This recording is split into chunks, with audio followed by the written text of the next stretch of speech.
What started out as two men arguing at a motel turned into an arrest, with one of the men admitting he was an MS-13 gang member. Pretty wild. I've never heard of anything about any gang activity here or nothing. If you follow American media, one thing becomes painfully clear.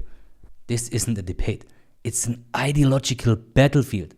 Every outlet picked that one clip, that one case, whips it out of context and turns it into ammunition, especially on immigration.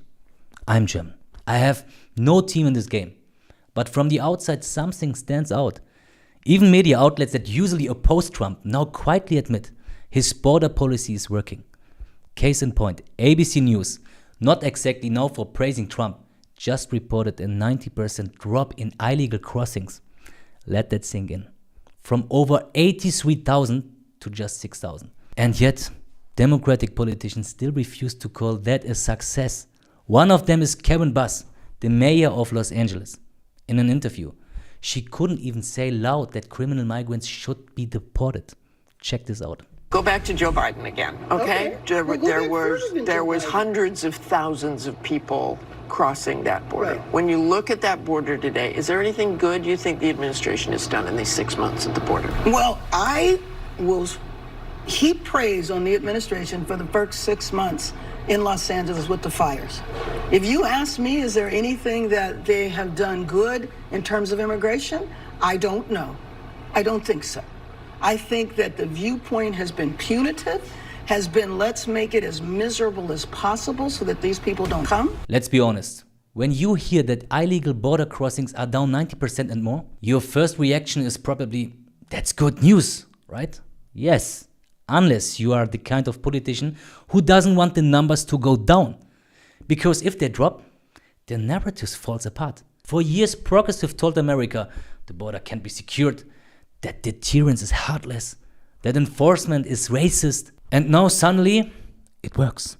And before we dive deeper into that word, deterrence, I want you to show a clip that generally caught me off guard. ABC News, not exactly a Trump fan club, just run a segment that basically admits Trump border policy is working. Even they couldn't spin it away. Check this. Where there is little question that Trump is fulfilling a campaign promise. All illegal entry will immediately be halted. In a matter of months, migrant crossings have hit record lows. Apprehensions at the southern border dropped to 6,072 in the month of June, a massive reduction from the 83,532 apprehensions recorded in June of last year. Over 25 miles of concertina wire our U.S. Marines put up for us. Acting Patrol Chief Jeffrey Stallnacher tells us the San Diego sector has seen a significant drop in illegal entries. And what that has done, it's allowed us to get our agents back on the border to do their traditional work. In addition to that, we have maximized consequences. It can be an immigration consequence or a consequence because of a criminal history, something that they've done in the past. So in other words, if they come across, you find out they have criminal history, they go to jail and probably be kicked out later. Or if they don't, they're just immediately repatriated. So criminal history and immigration. If this were a stock, any investor would have had a heart attack. Going from 83,000 just over 6,000 in a year? That's not just a drop, that's a wipeout. But in this case, it's the kind of whiteout that should be called a win. Even progressive would have to admit, at least quietly, this is a massive turnaround. And that's awkward. Because for years they told America, you can't secure the border, you can't reduce migration, you just have to manage it humanely. But here's what stood out to me, maybe to you too. Karen Bass actually said the word deterrence, quietly, almost like a slip. But it's there. So let's be clear. They know exactly what deterrence is. They know it works. And now that the policy is serious, guess what? A tiny fraction of people even try to cross compared to last year. That kind of shift doesn't come from slogans. It comes from consequences. To me, that's what makes the whole debate feel so manipulative. But let's not get too comfortable, because there's a dark side too. Take a look at the next clip. Earlier this month, federal agents clashed with protesters at a raid at a legal cannabis farm in Camarillo, where DHS says they arrested more than 300 people. I was going to work like any other day, Army veteran George Redis says he was just trying to get to his job as security at the farms. I eventually get to the wall of ice that's just standing there guarding the street. And I just let them know that I'm a U.S. citizen. I work here at the glass house. I'm a veteran. They ignored everything I had to say. Redis says he tried to drive away and acknowledges arguing with the ICE agents, but never expected what came next. They break my window. Another agent runs up and sticks his arm through my window and sprays me in the face with OC. And they just dragged me out. And then you were taken away. And then I was taken away, thrown in a cell for 3 days without an attorney, without a phone call, without any medical help. He says he was never told why he was arrested. Redis was an infantryman in the Army, deployed to Iraq in 2019. So you join the Army, do something for your country, you're a security guard of this place, and you're arrested. Yes. How does that make you feel? It's disappointing. It doesn't matter what you do for this country, whether I risked my life or whether I served and wore that flag on my shoulder. It didn't matter. Look, maybe the guy escalated the situation, maybe he had an attitude. But breaking a window, spraying tear gas in his face, that's cross the line. Let's be real, deportation isn't a paperwork. It's in many cases, it looks like a manhunt. And in the worst cases, it starts to feel like watching animal control rounding up strays. It's a brutal job, and frankly, the kind of good, decent American I've met, they are probably the last people who want to be part of that. But here's the dilemma. If you don't back law enforcement, you get chaos. You have seen it. Cities where crime spikes, stores shut down, public trust collapses. But if you let ICE agents act on ego, unchecked and uncountable, then the system becomes something else entirely, something dangerous. And if you're not asking serious now about how to handle it, about what kind of country you want to live in, then what do you think America looks like in 10 years? Because here's the flip side. Some of the people being arrested aren't victims. They are not misunderstood. They are not just trying to feed their families. Some of them are killers, hardcore criminals with a trail of blood behind them. Like this guy. Check this. And arrested at the Sterling Heights Super 8 were not in the country legally. This photo shows the MS-13 tattoo of one of the men, and border agents say he admitted to serving 20 years in a Salvadorian prison for the murder of a rival gang member. ICE has not released the name of the man they arrested, but they say he is one of El Salvador's top 100 most wanted fugitives. ICE says they also arrested the person he lived with. You know what the real problem is? When you look away from ideological reasons, you don't just let in the hopeful and hardworking. You also let in people who are dangerous as hell. And once they're in, they don't just disappear. They settle in, they build networks. And the stories that follow, they are not about dreams. They are about extortions, fear and abuse. These are the guys who run human rings, smuggling in desperate migrants, then shaking them down for tens of thousands of dollars, knowing well the victims can't even call the police.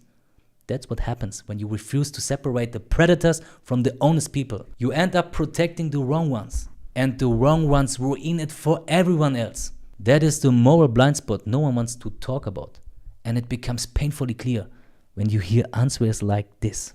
Just tell me who you think should be deported. Is it just people who've been convicted of crimes? You have, what, almost 1 million undocumented workers in Los Angeles. What should happen to those people? So let me just say that because we are a city of immigrants, we have entire sectors of our economy that are dependent on immigrant labor. We have to get the fire areas rebuilt. We're not going to get our city rebuilt without immigrant labor. And it's not just the deportation. It's the fear that sets in when raids occur, when people are snatched off the street. And I know you are aware that even people who are here legally, even people who are U.S. citizens have been detained. Immigrants who have their papers and were showing up for their annual immigration appointment were detained when they showed up doing exactly what they were supposed to be doing. So they should not be deported? I don't think they so. should stay. Well, this is what 1 million undocumented? No, let me just tell you. What I think we need is comprehensive immigration reform.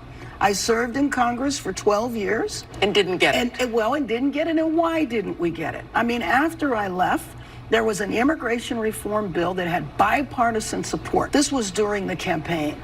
The president decided he didn't want to have it happen because he didn't want immigration reform to happen where he didn't take credit. The question was simple, or? Should criminals be deported, yes or no? And what do we get? Politicians doing what they always do. Deflect, distract, avoid clarity at all costs. And that's the problem, because Karen Bass, from what I have seen, actually seems like a rational person. You can hear it between the lines. But if someone like her can't even bring themselves to say clearly, yes, criminals should be deported, then they are not protecting minorities. They are not protecting communities.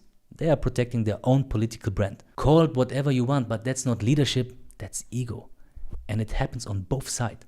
The left uses over-dramatized stories, claims of kidnapping, ICE terror squads, fear campaigns, not to help real people, but to score points in the outrage economy. And those stories, they don't just stir up the media, they stir up society. Just watch the next clip. All the activists got behind this story because this, of course, was another example of how evil ICE is. And the family, of course, set up a GoFundMe page. I don't know, why, but there's the woman. It turns out she's they found her. She was at a Jack in the Box. Yeah. She was not deported. She was not thrown into some sort of, warehouse facility. Nobody forced her to self-deport, although now she's in a lot of big trouble. Well, yeah, I mean, look, Rachel, Democrats created this narrative that ICE is the Gestapo, that ICE is evil, and that they're kidnapping and disappearing people, and they wanted an example. So that's why Mayor Bass on July 1st leaned in, put her picture up, and tweeted this. She's a mother from LA, taken out of her car on her way to work and then held in a warehouse as officers hoped she would self-deport. No hearing, just fear. This doesn't make anyone safer. But here's the problem. She faked her kidnapping, and DHS called him out yesterday, tweeting this: Mayor, you pushed a hoax. There is still time to delete this. This woman was never arrested or kidnapped by ICE or bounty hunters. This criminal illegal alien scammed innocent Americans for money and diverted limited DHS resources from Los Angeles. I think that's called caught red-handed. At this point, it feels like watching a tennis match. One side lies, the other side points the fingers. See, the Democrats lies. Migrants game the system. The whole story was a fake. And honestly, that woman's story was outrageous. She faked her own deportation to create a political outrage. But let's not pretend the other side is spotless. We have just seen plenty of cases where ICE agents clearly crossed the line. So no, this isn't about good guys versus bad guys. It's about a system that's breaking down. Because both sides would rather fight than fix it. Here's the thing. Laws only matters if they are applied. But when political games take over, even basic enforcement becomes a culture war. I get it. People are emotional, especially families who are scared, who have lost loved ones, who show up in media interviews with tears in their eyes. But sometimes I wonder, have we lost the ability to talk like adults? Check this here. Beatrice Basurto works for 805 UndocuFund, contacting families and locating people taken in the raids. But the work is personal for her. 3 of her family members were detained in the Camarillo raid. It's just been heartbreaking. Everyone's on edge. The moment someone sees any mysterious car, if a window's too dark, right, if their license plates is not visible. What would you say to people who say, look, they're not here legally, they have to leave, they should have waited in line? Well, to those people, I don't care to conversate to those people. Our community is devoting our time to the people who are rallying up with us, who are just as angry as we are. It has to hurt, watching your family get deported. But maybe we have to ask, did the crisis start at the border or long before that? Over the last few years, we are not just talking about thousands. Some estimates say 12, even 20 million people crossed into the US in just 4 years. And here's the thing. As long as the system looked like it could absorb it, people tolerated it. But now, the balance is gone. So what's next? The only realistic path for Democrats is push for legal immigration, but based on merit. Visas for those who contribute, but not just anyone who shows up. Because being an American should mean something. It comes with privilege. But if literally anyone can walk in and claim them, then at some point it stopped being a country. That's the truth. Now I want to hear what you think. Drop your thoughts in the comments. I read everything. And if this video spoke to you, help me get it seen. Let's share, like, and subscribe. Thanks for being here. See you next time.